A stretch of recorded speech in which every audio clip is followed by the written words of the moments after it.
Welcome to a virtual tour through one of BioConstruct's biogas plants. Controlled fermentation of biomass in biogas plants produces a gas that can be used to produce electric or thermal energy on account of its high percentage of methane. The raw materials used in biogas plants, also known as substrates, are often liquid manure, agricultural products and agro-industrial waste. The following animation will demonstrate how electricity and heat are produced from these substrates in biogas plants made by BioConstruct.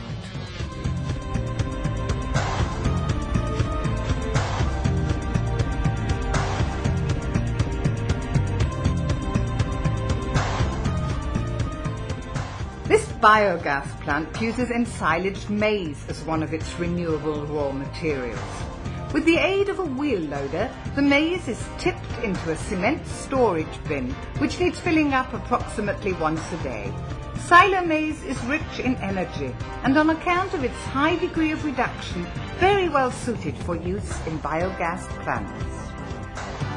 This storage bin is equipped with a hydraulic floor discharger that continuously feeds the maize onto a conveyor belt. A scale under the conveyor belt registers the weight of the maize silage.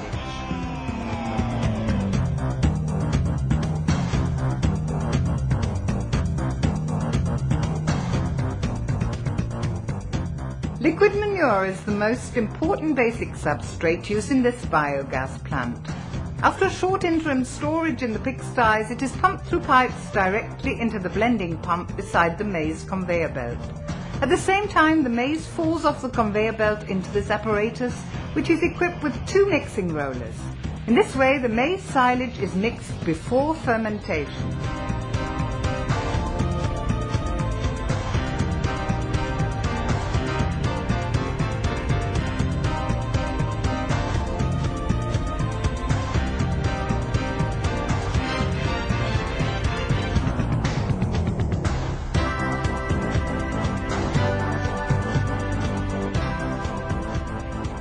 With this technology, it is possible to supply several fermentation tanks, also known as fermenters, with fresh substrates, even if they are not close together. Liquid waste from the food industry is the third substrate used in this plant. As the availability of such waste varies considerably, a large storage pit should be installed. Integrating this into a hall serves to minimize smells and to help prevent epidemics. Now the liquid waste is heated with hot water to 70 degrees centigrade in a tubular heat exchanger using a countercurrent process.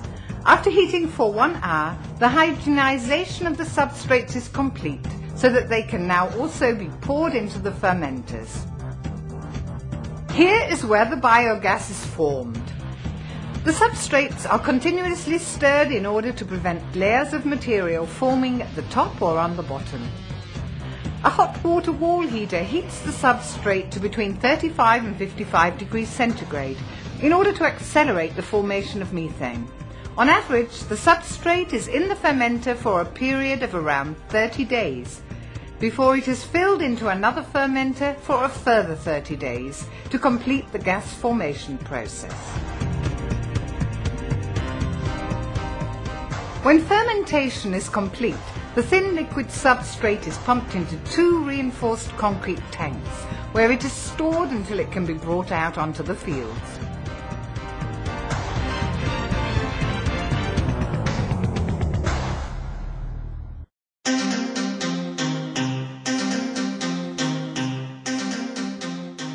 If the fermenters are filled regularly with biomass, are airtight, heated and regularly stirred, the biogas forms within a matter of days.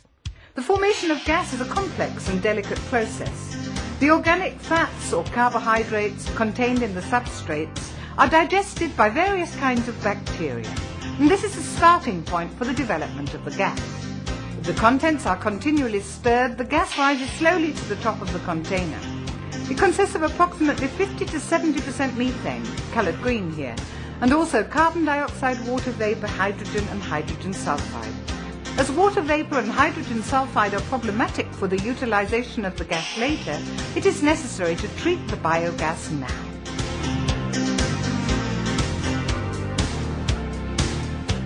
gas is first freed from water vapour, coloured blue here. The condensation water is collected in a condensation shaft and pumped out. The aggressive trace gas hydrogen sulfide is now extracted from the biogas in a biological desulfurization plant.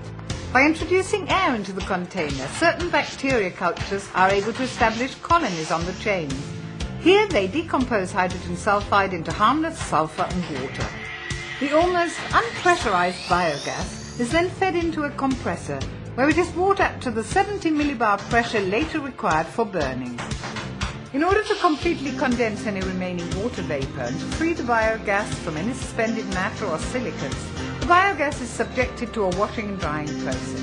This is carried out with the vapour at almost freezing point so that the gas is cooled down to a temperature of under 5 degrees centigrade. In order to control the purification of the gas, the biogas is constantly tested with an online measuring system, which records the amounts of methane, hydrogen sulfide, carbon dioxide and oxygen. This guarantees a high degree of efficiency and security. In case of any overproduction of biogas, it is necessary to operate a gas flare, for unburned methane that escapes into the atmosphere is harmful for the climate. The biogas from this biogas plant enables 2-block heating and generating power stations to run and be CO2 neutral. To annually process biogas from 15,000 tonnes of biomass, this plant must produce a total of 500 kilowatts of electricity. Due to the optimal gas processing, the engines can run round the clock for several years with only a minimum of maintenance costs. Up to 30% of the waste heat from the cooling water of the engines is used for the heat exchange and the fermenter, so that no additional heat is required.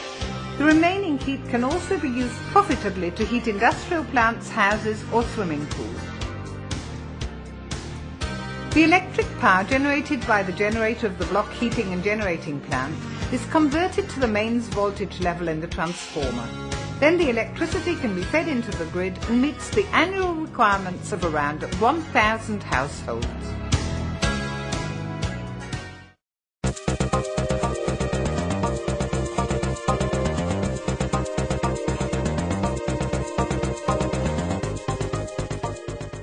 A biogas plant with an annual operating capacity of 15,000 tonnes a year requires 3 to 5 hours work daily. In order to keep the amount of work down to a minimum, we particularly recommend the use of an effective measurement and control technology from BioConstruct. Thanks to a safe exchange of data, it is also possible for someone who is not on the spot to monitor and control the unit. Should it be necessary, either the operator at home or the BioConstruct service team can intervene in processes in the biogas plant.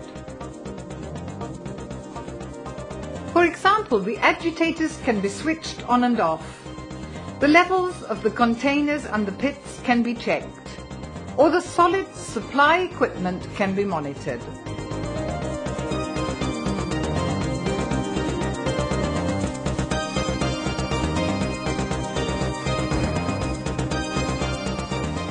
Information about malfunctions or an expensive standstill of the block heating and generating plant can be registered on BioConstruct's service computer or on the operator's mobile phone. This guarantees a short reaction time when anything unexpected happens and a reliable service by the BioConstruct Customer Support Office. Biogas plants produce high-quality fertilizer as well as electricity and heat. The nutrients contained in the substrates are retained and are more easily available to the plants, as the flow power of the liquid manure and its ammonia content have increased due to fermentation. The unpleasant smell of the liquid manure and organic waste has disappeared as the organic acids have decomposed. A biogas plant is therefore useful for both you and your neighbours.